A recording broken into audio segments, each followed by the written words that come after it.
Such a beautiful tribute to Anne and Eugene, and also a contribution to, their lives, but also the movement that is fighting the nuclear establishment.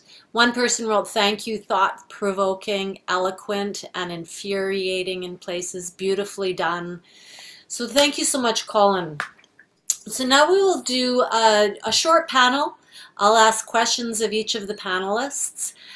Charlotte will continue responding to questions and answers in the comment box. And we will, once each of the panelists gets a few minutes to speak, then we'll go to questions from you, the audience. So we hope to have some time for all of that. So, Colin. Colin Scheyen is an award-winning Canadian filmmaker, author, and educator. He's calling in tonight from Saskatoon. He's produced several films in recent years, including another film about the Canadian nuclear industry called Nuclear Hope. His most recent film, Love or Anne, is currently being broadcast on Super Channel, and his interactive documentary, Mum's the Word, is available for free at mumsthewordthefilm.com. Colin, you got to know Eugene and Anne very well over the many years you spent filming their story, even living with them for a spell. Can you tell us why you were so taken by their story and what your big takeaway was from documenting their remarkable tale? Thank you. And thanks everyone for watching the film and your kind words at the end. It's very heartwarming to see that. Yeah, as Angela was saying, I first met Anne and Eugene probably close to about almost a decade ago. I was working on a film for Google called Nuclear Hope, which was kind of a bird's eye view onto the issue of Canada's nuclear waste. I met Eugene. In fact, he was so gracious. He invited me over to, when we were traveling through the area, he invited me and my crew to stay with them. And after a very, very short time of meeting both Anne and Eugene, I knew, oh, there's something very special here. And so it was a number of years ago that after the film was completed, I approached Eugene and I asked him if he would be interested in continuing this work that we were doing and creating a short, maybe a 5-minute piece about his life. And that turned into the film that you've just saw.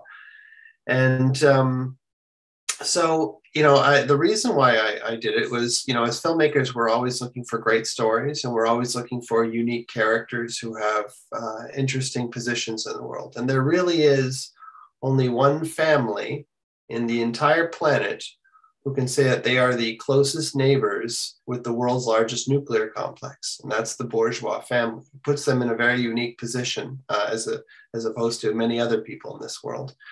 And aside from that, they're also wonderful, lovely, caring, kind, generous people, very intelligent.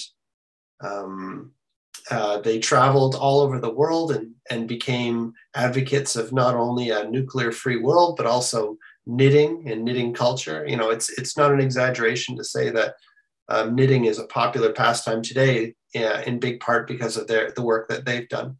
They also elevated the lives of hundreds of farmers across the province of Ontario. They really changed and impacted a lot of lives. But as an activist, I think one thing that really stands out to me, and it was not even too long before Eugene's passing, when we were talking about activism and pushing for change. And one of the observations I made about my life to him was that, I often am trying to get involved in so many different issues that often the impact and legacy of my work becomes watered down because I'm fighting too many things. Whereas Eugene and Anne were very, they chose their battles wisely. And they had a battle Eugene he'd probably say, well, it's not a battle, but nonetheless, I'm using that word, not Eugene. And so I really thought of this great story of between a David and Goliath, which I think, as you can see throughout the film, Eugene actually pushed back at that. I challenged him in the car and I asked him, is this a David and Goliath story? He said, sure, maybe it is. And then in my very last interview I ever did with Eugene, I asked him that question again, is this a David and Goliath story? And that's where he opened up about that touching moment where close to the end of the film, when he's gardening. And I think it's very true. He didn't do this work because it was a chore. He didn't do it because it was a pain. And he did it because he was motivated by love. And that's straightforward. That was Eugene and Eugene's life in a nutshell. Is everything they did was propelled by the love that they had for people, the environment, and their community. So beautiful. I think you caught that, you captured that. He was such a beautiful being. Like, for those of us who didn't know him, like, you really captured that well. Thank you so much. What a gift. Thank you. For us to see that. Theresa McClenahan has been practicing environmental law since the 80s and has been the executive director of the Canadian Environmental Law Association, or CELA, since 2007. Her areas of expertise include environmental health and safety, focusing on energy and water. Theresa has appeared many times before the Canadian Nuclear Safety Commission as an expert on nuclear environmental assessment and licensing matters. Theresa, you too knew Eugene and Ann well, working with them over many years, collaborating with them on nuclear safety and emergency planning issues. Can you share with us your overall impressions of their story and what you think are the primary lessons learned from their saga that we can use to inform other nuclear battles moving forward? Well, first of all, I need to echo the comments people have in terms of the beautiful film, and that is the second time I've seen it because I watched it during the short film festival a little while ago, and it's incredibly moving and powerful, but evokes Eugene and in such a profoundly accurate way. It's breathtaking. And that's the thing. Every once in a while, you meet someone, and they just stay with you. You may meet them only briefly, and they just stay with you. They're that kind of a person, and Eugene was that kind of a person. And I don't know if people saw me kind of laughing when, Colin, you talked about being invited to stay, which is certainly my experience the first time I met Eugene and Ann. And yeah, there was a crowd, and everyone was invited to stay. It was amazing. But their contribution, I think, goes far, far beyond their immediate circumstances. And I'm really happy with the way you finished the film and demonstrated that with the modeling and how useful that will be going forward for all of us doing this kind of environmental work and other kinds of environmental work around industrial facilities. But one of the things that Eugene really is almost unparalleled is the persistence, the integrity and the persistence over all of those years, because so many people would have just, thrown in the towel and not continued. But he continued in such a nice way. Like he could get angry. He's a real gentleman. But on the whole, he would make these factual, measured submissions. You saw an example of that in the DGR hearing that was in the film. And it made people very uncomfortable. You could see all those staffers in the film and the panelists and so on. Like, people were very uncomfortable because they knew that he was telling them actual, real information, and it had not been handled well or at all or properly, and they were sort of scrambling.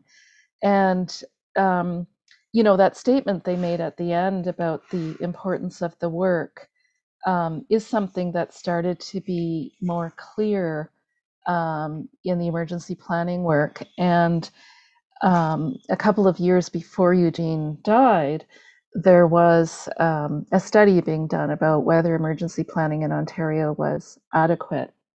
And I can remember one time being on a snowy, dark drive somewhere, and Eugene called, and he didn't know if he should make the trip to Toronto the next day to present in front of this expert panel on emergency planning.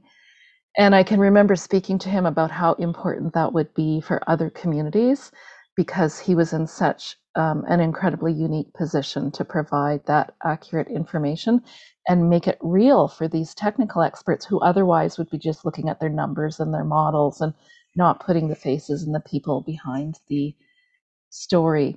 So in terms of those lessons, Angela, I think I would say that there are things like participation really makes a difference, and that we can't just let indifference and obfuscation stop us, that, sticking with a principled approach, sticking to credible science and excellent research, sooner or later, if we don't allow ourselves to be put into a place where that kind of integrity and credibility is jeopardized, we can really carry the day, sort of, maybe someday. It's a good thing some of us believe in incremental progress. And finally, I think because he was really talking about accountability, and accountability matters, that's the whole basis of the work we environmental lawyers do.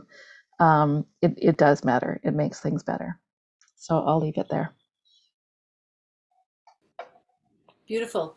Yeah, he really did make a difference. One person really did make a difference with that perseverance and commitment. He really changed the way they are monitoring that, it seems. So thank you. Okay, Jack.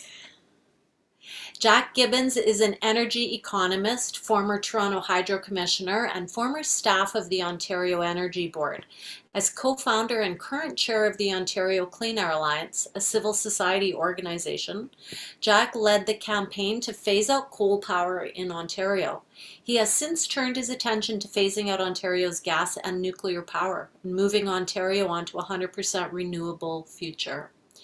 Jack, you've been committed to a nuclear-free future since your university days, when you learned of the high economic costs associated with the industry. Decades later, you find yourself surrounded by 18 reactors and more planned by the current provincial and federal governments. Can you give us a picture of the nuclear industry's plans in Canada and paint for us an alternative future? Oh, we can't hear you, Jack. Thanks, Angela. Well, yeah, I think it's important to remember that back in the 1960s, when Ontario Hydro made the decision to build the Bruce Nuclear Station, which is the largest nuclear station in the world, back then the conventional wisdom in Ontario was that our only viable alternative to keep the lights on was to build more dirty coal-fired power plants. And as a result, there was a societal consensus back in the 1960s that building nuclear stations made sense. But, a lot's changed in the last half century. And thanks to tremendous technological progress, we now have cleaner, safer, and lower cost options to keep our lights on. They are energy efficiency, wind and solar energy, and water power imports from Quebec. And in addition, now the aging Bruce Station's nuclear reactors are coming to the end of their lives. So we do have this tremendous opportunity now to phase out the Bruce Nuclear Station and to lower our electricity bills by investing in energy efficiency and by investing in renewables. And for those of you who can remember back to the last provincial election in 2018, Doug Ford promised us that he would reduce our electricity bills by 12%. And so if Doug Ford really wanted to keep his promise, he would be aggressively investing in energy efficiency and renewables. Unfortunately, he's doing exactly the opposite. He's supporting Bruce Power's plans to rebuild 6 of their aging nuclear reactors. And as a result, our electricity rates will continue to rise, not go down like he promised.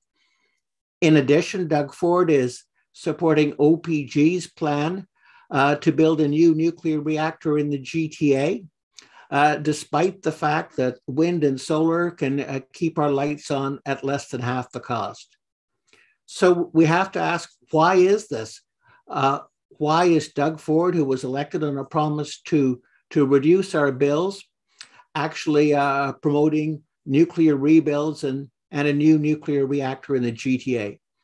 Well, I think there's 2 key reasons. One, the nuclear industry is a very powerful special interest lobby. And the second problem is the vast majority of the people in Ontario don't realize that nuclear electricity is pushing up our electricity rates, causing higher bills, and they don't realize that by investing in energy efficiency and renewables, we could actually lower our electricity bills. So if we want to continue Eugene's work and phase out nuclear and move to a cleaner, renewable future, we've got to get that message out that we now have cleaner, safer, and lower cost options. And we need the help of everyone who's watching us on Zoom tonight to help us get that message out.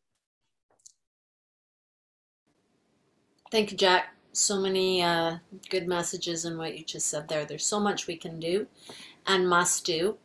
And there's some good questions in the Q&A box and in the chat box. I encourage you to put your questions in there. We have 20 minutes, so we can get a few questions to each of the panelists. If you put your questions in there now, Charlotte's going through them, and Charlotte, I invite you to unmute yourself and ask some questions. Hi, yes. So one of the most common questions we're getting here, Colin, is how people are actually going to be able to access this film, and if there's going to be any live showings, and if so, where they can be attended. Great question. Great way to start it too. So the film is, this is the version you just saw is what I like to refer to as the community version of it, really catered toward people in the anti-nuke community and environmental communities. The theatrical version is a 25-minute cut, and that is making its rounds in festivals. It's still very early in the festival circuit. It's played the Planet in Focus Festival last month, which is Canada's largest environmental film festival. It will be playing in Australia. So if anyone here is from Australia, you can see it there. But most importantly, it will be playing at the Reframe Film Festival, which is one of Canada's best documentary film festivals in Peterborough. And that will hopefully, we'll see how things go, that will be a live screening of the film.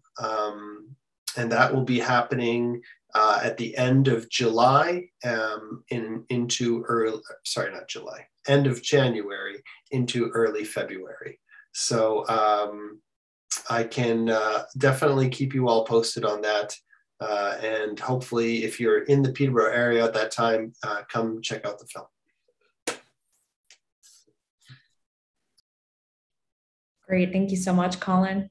Up next, I have a question here for Jack. How important is it to the marketing of nuclear energy industry as a sustainable, eco-friendly source to declaring a solution to their waste problem by way of disposal in a DGR? Well, yes, the nuclear industry is promoting a deep geological repository to store our nuclear waste. But that's a very a dangerous option because there could be a leak, and we wouldn't know about that leak until it was too late to deal with it. So that's a big problem, and it's a serious problem because we don't have any good long-term solution for nuclear power, and clearly we shouldn't be rebuilding nuclear reactors and building new nuclear reactors until we've got a viable, safe, long-term solution for the nuclear waste, which we don't have. And we've done public opinion polling, and it shows the majority of the people who live in, for example, the GTA, don't think a new nuclear reactor should be built in the GTA until there is a good long-term solution for the nuclear waste.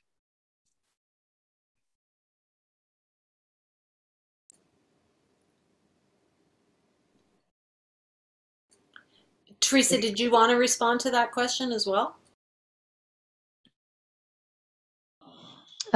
Sure. I think that's correct. The premise of the question is correct, that the industry probably thinks it's critical because the fact is that it's the most, or among the most hazardous types of waste we've created on the planet. It's hazardous for hundreds of thousands of years, and you have to keep the environment and people completely separated from some of the components of the fuel waste and other parts of the waste produced in a nuclear reactor. And so this has been a real albatross for the industry. And there are many claims that it's clean, and they're probably all tired of me saying you can't call it clean, you know, when you have accident risk, when you have routine emissions, and you have the waste.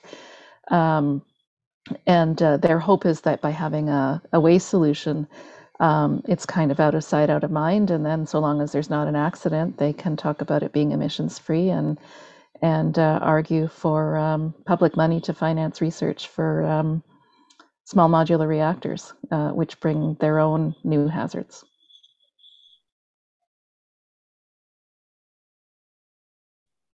Thank you so much, Theresa. I have another question again for Jack here.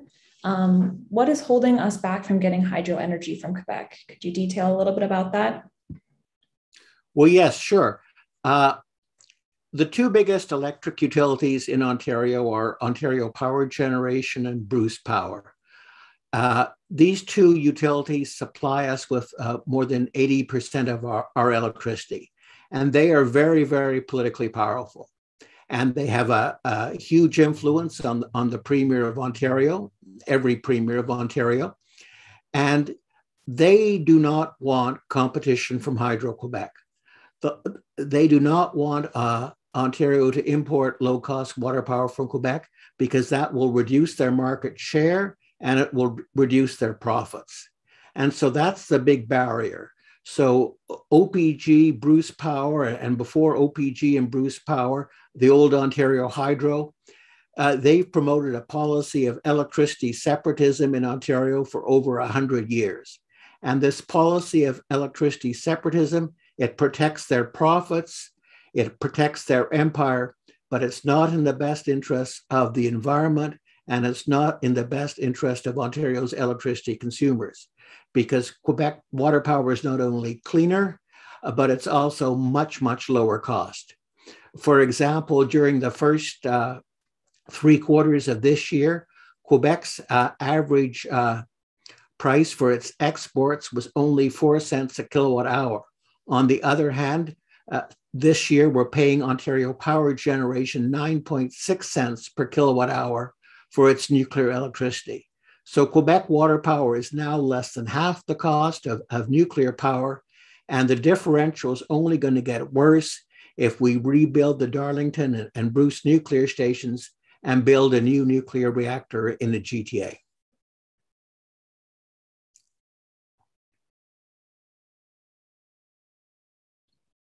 Great, thank you so much, Jack. I actually have another question for you here, if that's okay. Sure. Great. The next question is, what do you make of Stephen Guilbeault's statement that market forces will decide the future of nuclear power? Well, if it is actually up to the market, then nuclear power will be finished because it's very high cost and energy efficiency is lower. New wind and water is lower. Quebec water power is lower. Now, the unfortunate situation is that none of the electricity investment decisions are made by the market in Ontario. All the investment decisions in Ontario about electricity are made by the Premier of Ontario. And at the present, we've got a Premier who loves fossil fuels and loves nuclear power. So that's a problem. the decisions in Ontario are not made by the market; they're made by political actors, and so. But I think what Stephen Guilbeault was really the fundamental message that he was delivering was that the same thing that we've been saying tonight, is that nuclear power does not make any economic sense because the energy efficiency and renewables are so much lower cost. I think that's what his real message was, and he's absolutely correct.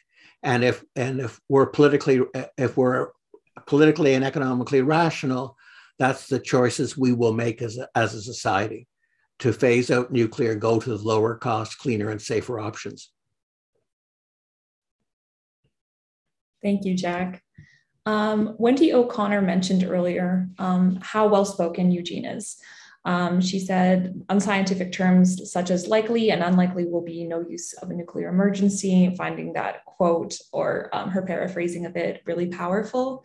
I guess if I could have Colin and Theresa maybe talk a little bit about kind of the frustrations behind that terminology from a legal standpoint, and kind of detailing why he brought such attention to it, that'd be great. I'll go first because I'm sure Theresa can say much more interesting and thoughtful things than I can say about this, but I'll just comment from a filmmaking standpoint, just how meticulous Eugene was in the work that he did, and how careful he was with his choice of words. He was not the type of person to allow rage to get the better of him. He was always very calculated, which from a filmmaking standpoint actually makes it harder for me to do my job. You know, when people are jumping around and screaming, it certainly makes a lot for maybe more engaging cinema, but that certainly wasn't the nature of the character that I was dealing with.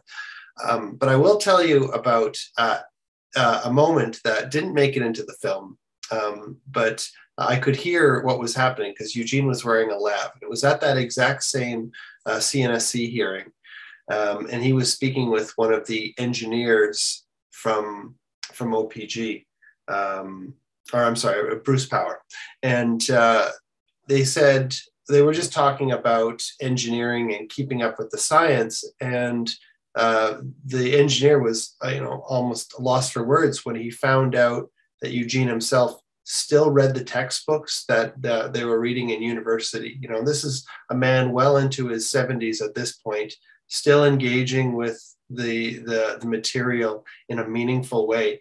And I could hear everything on Eugene's lav mic, and he was just at a loss for words. He couldn't believe that somebody, a citizen, would take that amount of time and effort to learn about these things. And so it really speaks to the character of Eugene.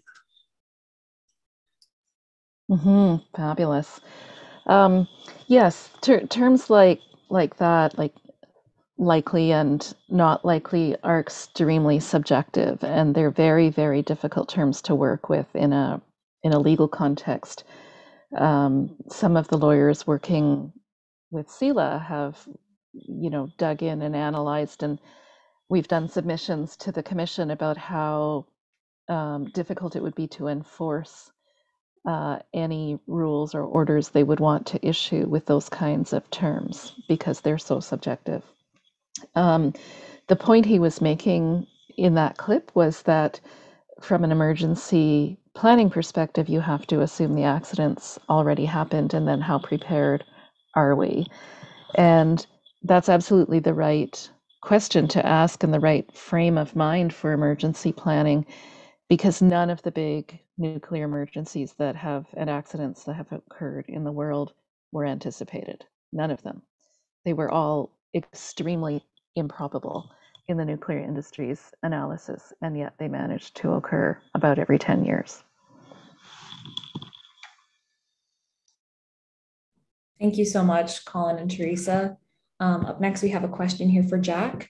Why are we not advocating the harnessing of Ontario's vastly untapped water power resources? Well, virtually all of our low-cost water power resources have been tapped. During the first half of the last century, the old Ontario Hydro tapped our low-cost water power resources. And the last major water power project they had was the Saunders water power facility on Lake on the St. Lawrence, which was completed in the end of the 1950s. So we've tapped out virtually all of our low-cost water power resources.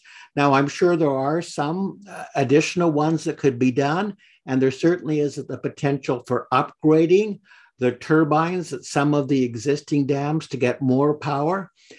But in terms of large potential for low-cost water power, our best option is to import it from Quebec, where they have a large a surplus from their existing heritage hydro water power facilities.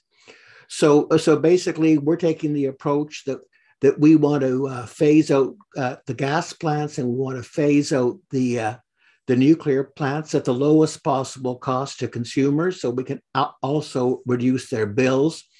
And that means focusing on energy efficiency and new wind and solar, and importing water power from Quebec from their existing hydro facilities, which have a large surplus.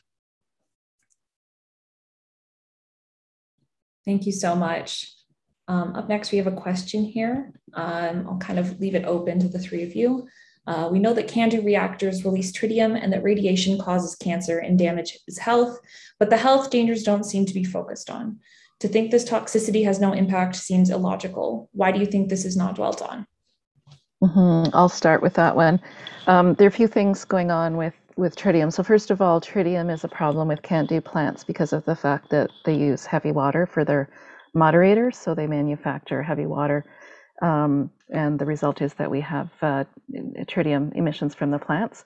We have airborne tritium, as well as sometimes spills to water, and then tritium is removed at some of the plants, like Darlington, and taken elsewhere.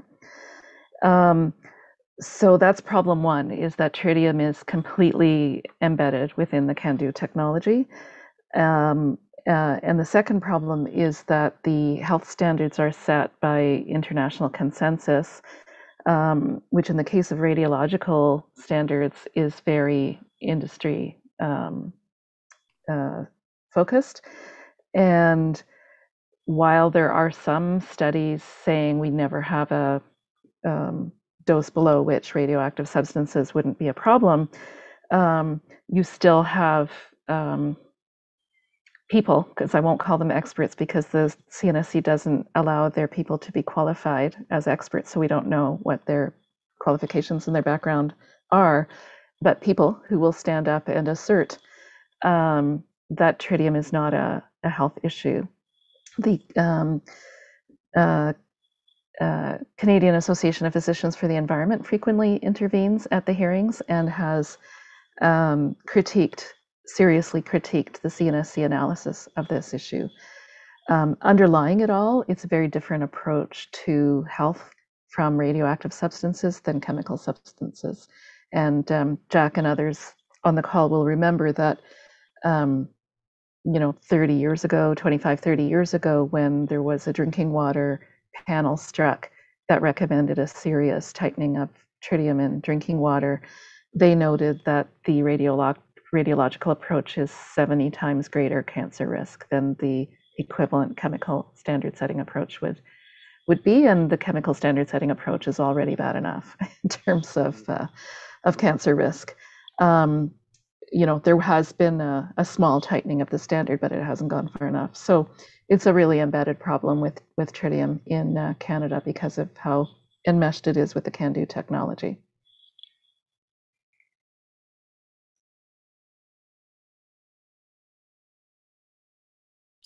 I guess I could touch a little bit on that too, only from observing Anne and Eugene's struggles and the work that they did. One of the big pushes that Eugene had for most of his activism was to have a community health study done for the Inverhuron community.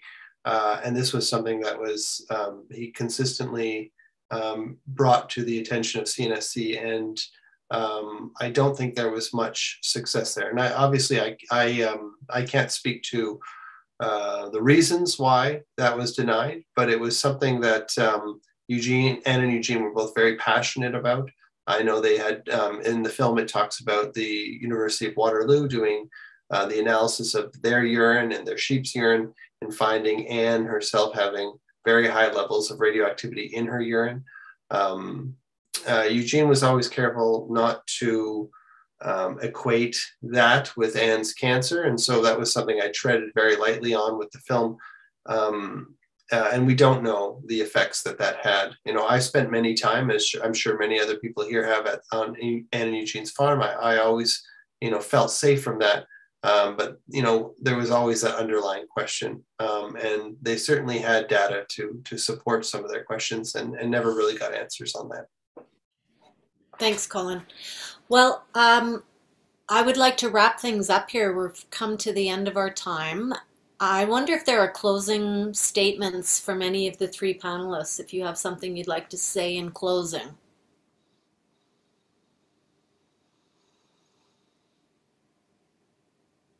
Well, I'll jump in there then quickly. There's just one last thing that I think is important, and the reason why I wanted to make this film. And I think I speak from the position of a lot of young people who have to navigate heavy levels of bureaucracy in their careers and their daily lives. It seems to be something that is kind of a part of being an active member, an engaged member in today's society.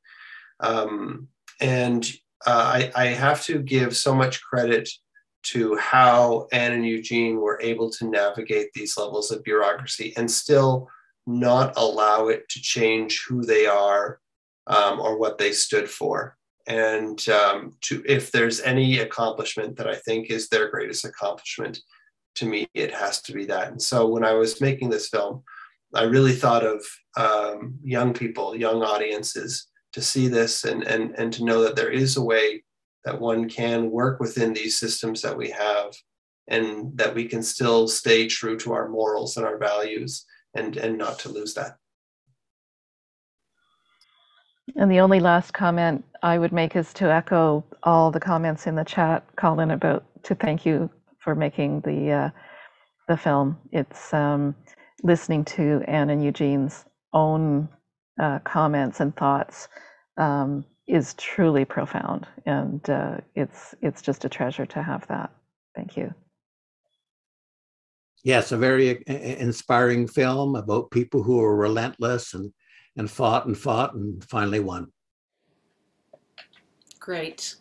Thank you, everyone. Thank you, Theresa, Jack, and Colin, for your years of dedication to securing a healthier future for us all, and especially to Colin for sharing with us your skillful storytelling and bringing Eugene and Anne's story to life through film. I also spent some time watching your shorts on teen pregnancy and the adoption mandate during Canada's post-war period, and I really recommend viewers go to mumsthewordthefilm.com. It's mums, M-U-M, mumsthewordthefilm.com to see more of Colin's excellent film work. Thank you for that work as well. In mid-January, I'm going to host another webinar, this one focusing on nuclear waste and the plan to dump and abandon all of Canada's high-level nuclear fuel waste in a deep hole, or a DGR, a deep geologic repository, on First Nations territory, either in South Bruce on Lake Huron or in Northern Ontario between Dryden and Ignace. At least that's their plan. I'll invite you all to that webinar. We'll hear from speakers on the front lines of those battles and watch some documentaries produced by local filmmaker Zach Reuter. To close tonight's event, let's watch the 3-minute trailer to his film about the resistance movement in South Bruce, just south of the Bruce nuclear station where Eugene and Ann lived. So thank you all and good night. I demand a referendum. I demand a referendum. We need a referendum for everybody's opinion so we know where we stand.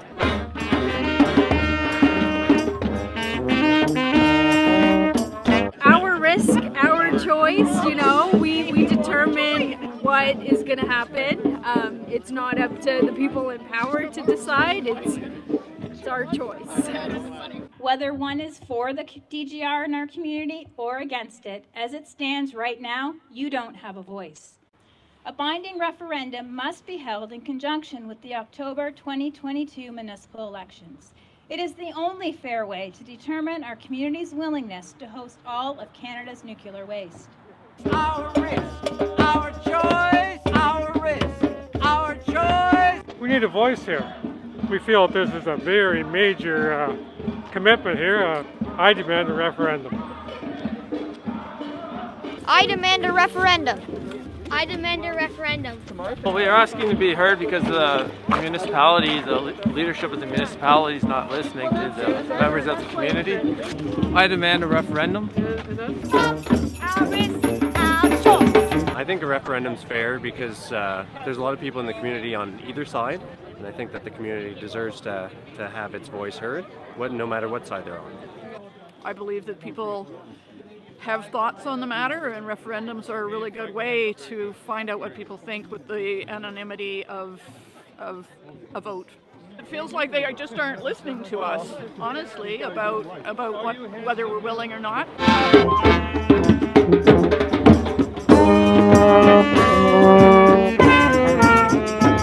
Well, through a referendum, because I mean it's the only democratic process that we have. That is a proven process. It's, if you use any other methodology, the fact is if you use a survey or you use a polling or if you use a canvass or you decide by the council, those are all subjective measures. They want to go in the people in South Bruce's backyard. I think you should ask permission before you go into somebody's backyard. That applies to any farm or applies to anybody's backyard. If somebody wants to go in your backyard, they have to ask you for permission. And the people in South Bruce, they're our friends and they're neighbors, and they're just saying, ask our permission. Just get a yes from us before you come into our backyard.